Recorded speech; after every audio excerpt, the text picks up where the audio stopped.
you should be aware that you could lose everything. That's okay.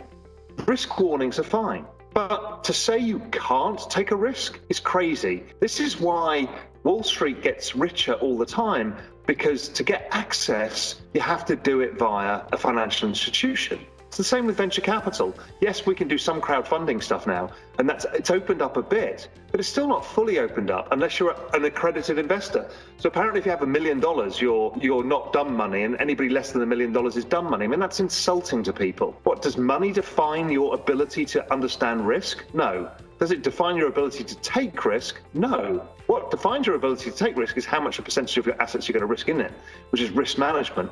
Two different things. So all of this is going to have to change. The accredited investor rules, they're going to have to change. Just simply not acceptable to force the millennials out of a marketplace because somebody in Washington says, well, they're not safe for you guys, but leave it to us. Let the other guys deal with that, the rich guys and Wall Street. And we'll give you a product after we've layered in some fees. No, just not going to happen. So there is a fight that's going to come. The industry will not accept this, and there will be a compromise, because we know there's KYC, we know there's AML. Those are without question going to happen. Tax compliance without question will happen. And then beyond that, there has to be risk warnings, caveat emptor, let the buyer beware, and there has to be some regulation, some oversight over scams. So there's maybe some way of getting back money and other insights. But for somebody to have, who's got the power, the voice of God, to say that is a scam and that is not a scam? Oh, well, Polkadot, well, that could be a security. You can't invest in that unless you've got $1 million. This is just cannot happen. If the US does this, this is the fastest growing adoption of any technology in all human history. There's 150 million people worldwide using crypto right now. By my estimate, we get to 1 billion people by 2024. If that's the case, then this market is going offshore. It is not going away. And so regulating people, all you're doing is hampering the investment choices and the future earnings of millions of Americans. So I understand what he's doing now. He's laying out the stall. Everyone's going to have to go through court cases, Ripple being one of the first ones. And then a bunch of people are going to go to court over this, and there's going to be a big fight, and there's going to be a bunch of lobbyists that are going to have to be created for the industry. So this is not going away quickly, and it's going to scare the market occasionally.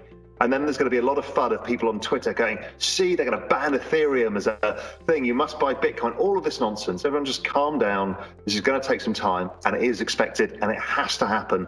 We have to get the regulations changed, and the SEC will work with everybody in the end. It's too big an industry. We had exactly the same issue with the internet. At about this time, right, 1997, everyone's like, oh God, what do we do with this? 150 million people, same number as using crypto right now. This is the Wild West. Who's liable for what gets published? How does this work? How do we regulate it? Well, it started with a tough line and it finished with a grand compromise, which allowed the industry to flourish. And that's the point about regulation. The moment it's cleared up, the thing will absolutely explode, because then it's going to go total full adoption. We have to go through this. The internet went through it, and it will get solved. Talking of your interview with Michael Saylor and volatility in markets, I wanted to just call out this conversation that you had with Michael Saylor. Let's take a look at the clip. I think that the number one critique right now of Bitcoin is it's volatile, but I don't think it's volatile because it's digital property, digital energy, or because of all of the constructive uses of it. I think it's volatile because there's too much leverage in the offshore crypto exchanges and the altcoins. I think that what's happening is someone buys an altcoin with a 10x lever, it moves up 20%.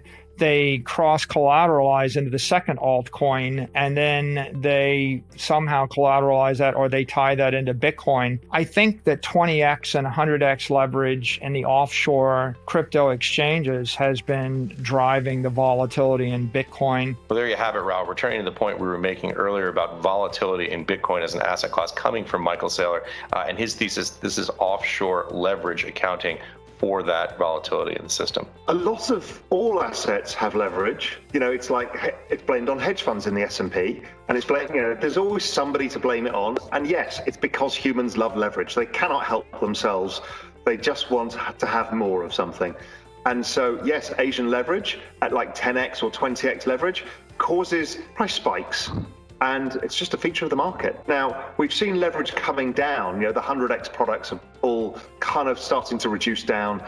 to 10x. What's beautiful about leverage in the crypto market versus the futures market is if you go in the futures market and you get leverage, you get a margin call. And if the market's then down again the next day, your margin still goes up, and you've got to deliver that margin, and there's settlement time, and you can get yourself in a world of pain. If you're trading agricultural commodities, they can go limit down for a week. You're trying to pay margin all the time, and you can bankrupt yourself easily. Crypto's beautiful because it's fully collateralized. So the moment it hits the margin limit, it's liquidated. That's why it's volatile.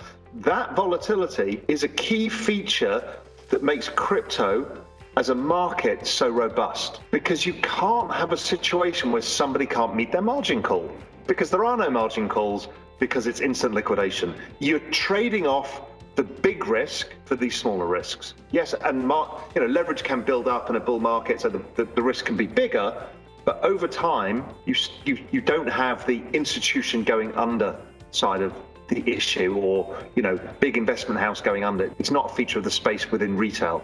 Obviously, we'll screw that all up because the hedge funds will take too much leverage and somebody else will.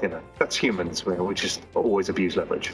Question is, why do Bitcoin only people not see the network effects on other cryptos? Well, I've talked about this at length. There's a whole group who are very smart that say, listen, I'm actually just interested in the monetary aspects of Bitcoin, and that's what I want to focus on. Absolutely fine. There's a bunch that say, listen, I've looked at this, and I think that Bitcoin is going to end up being entirely dominant because of this monetary aspect and the security of the network. And that's fine, but they have to see that there is a probability that something else could. And then there's a bunch of people who just don't want to hear. And those are the people who tend to be driven to protect tribally their network, because if it's network adoption, then they need to protect their network at all costs. Well, kind of Ethereans and others tend to be more aware of the broader network itself, of all of this being part of a larger network, and that the rising tide lifts all boats. And my point of view has always been, I think the market cap goes from 2 trillion to 200 trillion in the next 10 years. There's plenty of room for everybody.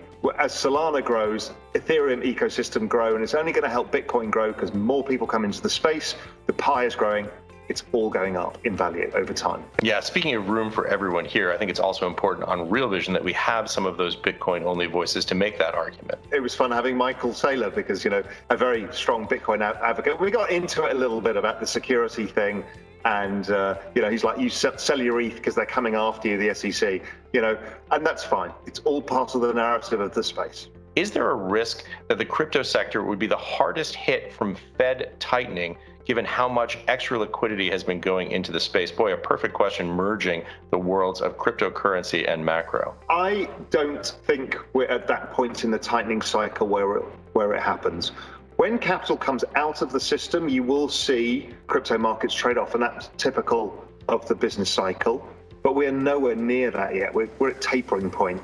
So when are they actually going to raise rates, if ever? Are they ever going to shrink the balance sheet again? Tough call, but if they did, let's say summer 2022, if you listen to what the Fed say, that's when you start worrying about it. And generally, markets don't fall from rising rates until maybe a year after that too. So I don't think that's going to be the primary driver of the crypto cycle, but it's probably going to have an influence. Here's a question that comes to us from John Lloyd, also on the exchange. And the question is this ban in China materially different from all the other times that China has banned crypto? I don't think so. Their motivation is different here. I think a lot of the time it is about currency leakages and the use of crypto within the economy. And I think it's based on a similar thing, but I think because of the central bank digital currency coming, it's more pressing right now.